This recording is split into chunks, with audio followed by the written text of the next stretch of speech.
সেদিন একটা ভিডিওতে দেখলাম সন্তান তার নিজের মায়ের গলা টিপে ধরছে এবং মাকে ধরে আছাড় মারতেছে।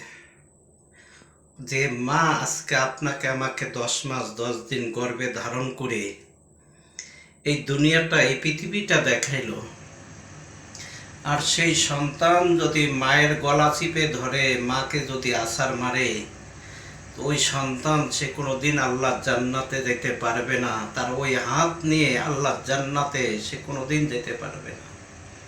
তার জন্য আল্লাহর জান্নাতে যাওয়া সবচেয়ে বড় কঠিন হয়ে যাবে। যে সন্তান নিজের মাকে, যে মা নিজে না খাইয়ে আপনাকে আমাকে খাওয়াইয়া বড় করছে, সন্তান নাকি সেই মায়ের গলা চিপে ধরে মাকে ধরে আছাড় মারে, আল্লাহ পাকের আরশে আজিম পর্যন্ত কাইফা ওঠে। আল্লাহর আরশে আজিম যখন কাইফা ওঠে, ওই সন্তানের জন্য জান্নাতে যাওয়া হারাম হয়ে যায়।